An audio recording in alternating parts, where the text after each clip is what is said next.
Olá! Hoje a gente vai fundo numa notícia que, olha, deu o que falar no mundo da aviação. A venda super importante de jatos E2 da Embraer para SAIS lá da Escandinávia. A gente recebeu bastante informação detalhada sobre esse acordo, então o nosso objetivo aqui é entender a estratégia por trás disso tudo, sabe? O que significa para a Embraer, para a SAIS e para o mercado regional como um todo. E o ponto de partida já é quente, né? A Embraer passou a Airbus, que muita gente achava que ia levar essa na Europa. Exato. E não é um negócio pequeno. Não mesmo.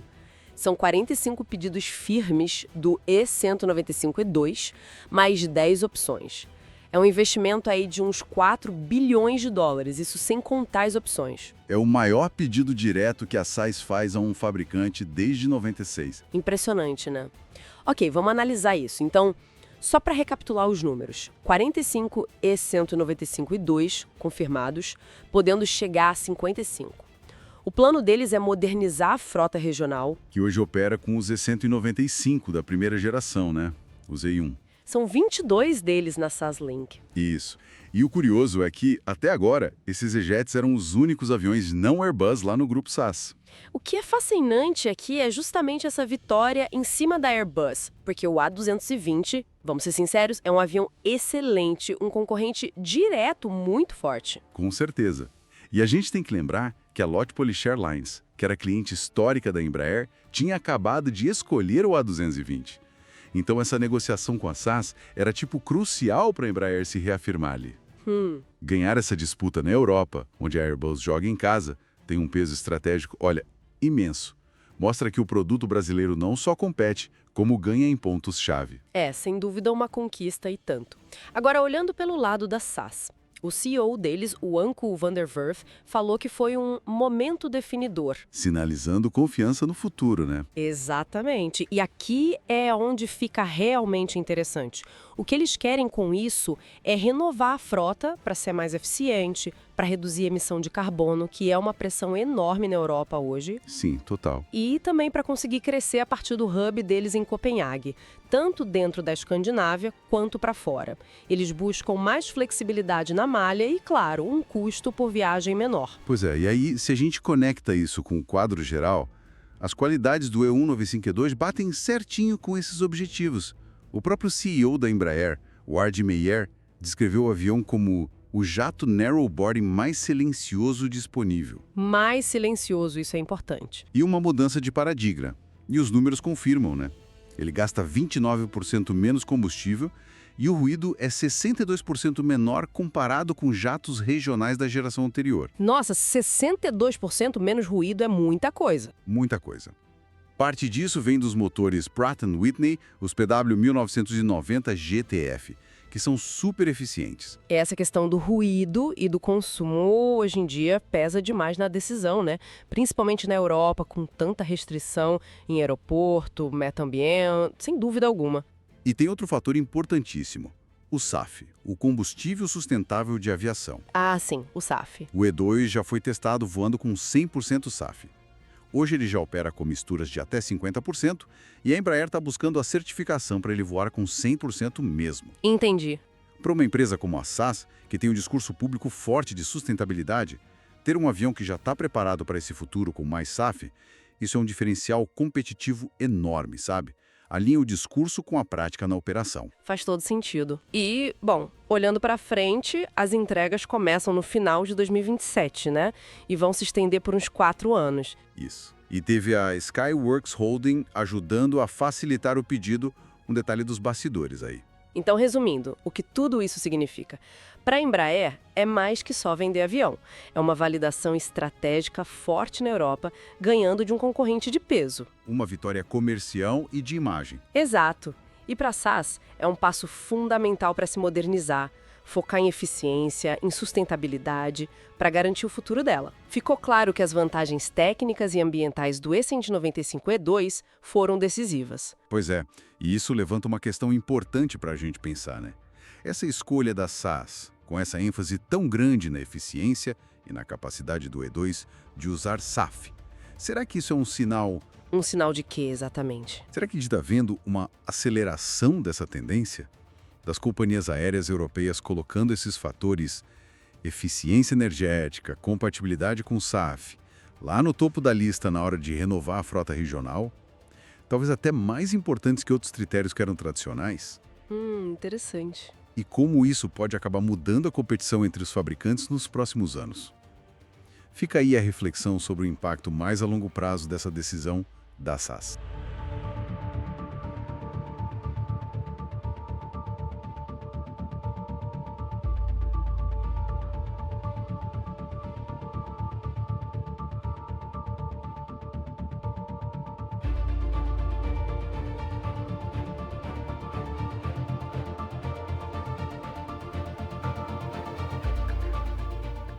Olá!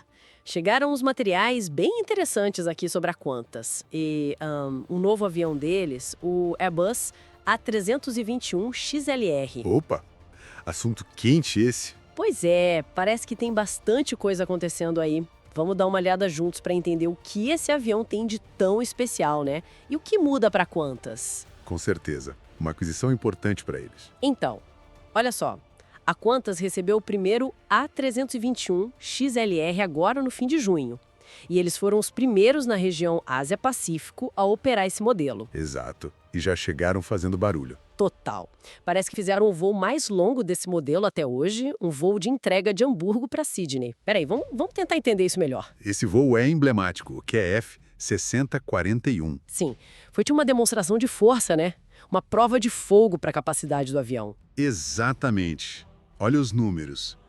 A primeira perna, Hamburgo até Bangkok. Os dados de rastreamento sugerem que passou de 9.000 quilômetros. Nossa, só a primeira perna. Sim. E depois, mais uns 7.600 quilômetros até Sydney.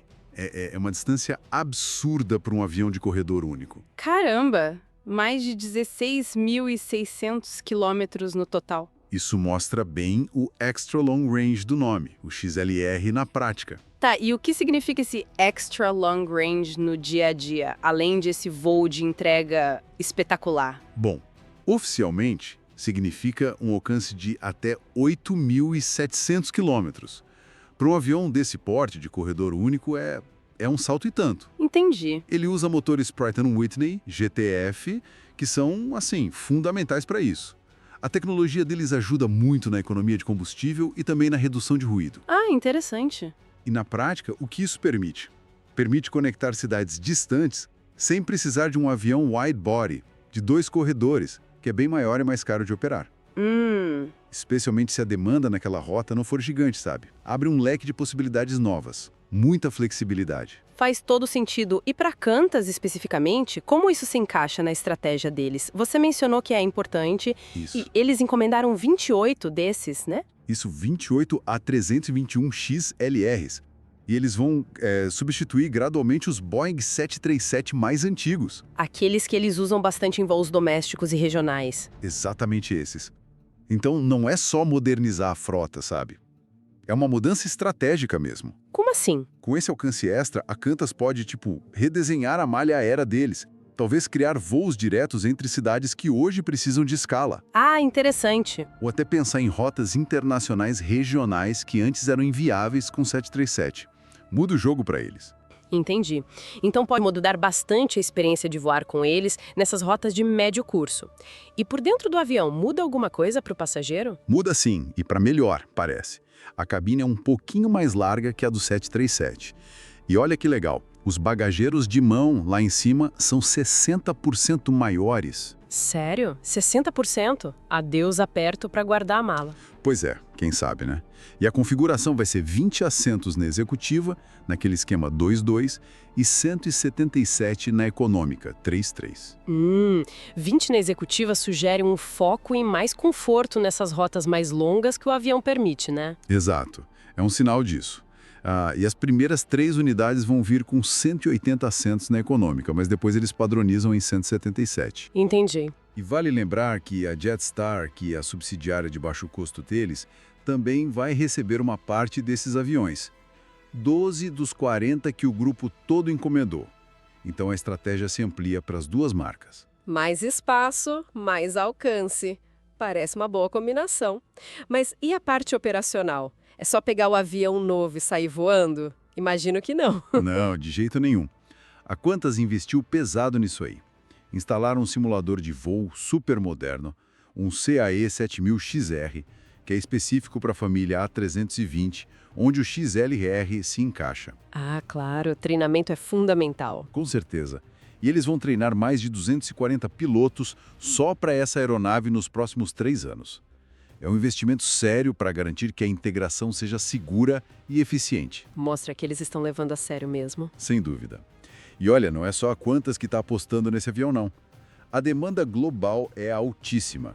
Já são mais de 500 pedidos firmes de várias companhias aéreas pelo mundo. Uau, mais de 500! Isso diz muito sobre como o mercado vê esse conceito, né? Exatamente. Mostra confiança na capacidade e na eficiência do A321 XLR. Então tá, se a gente for resumir a história toda, a Qantas está entrando numa nova fase, se modernizando com um avião que voa mais longe, é mais eficiente em termos de combustível e ainda oferece mais conforto para o passageiro. É basicamente isso. Em essência, sim. É uma ferramenta muito versátil, traz flexibilidade operacional e, claro, eficiência econômica. Certo. Permite otimizar rotas que já existem e, principalmente, explorar novos mercados de médio alcance de um jeito que antes era mais complicado ou simplesmente muito caro. É uma peça-chave para o futuro operacional deles. E imagino que para sustentabilidade também, né? Motores mais eficientes. Com certeza. Ajuda a atingir as metas de redução de emissões. É um ponto importante hoje em dia. Pois é. Pensando nisso tudo, esse avião parece mesmo preencher um espaço interessante, né? Entre os jatos regionais, que voam mais curto, e aqueles gigantes de longo curso. Exato. Um nicho de mercado bem específico.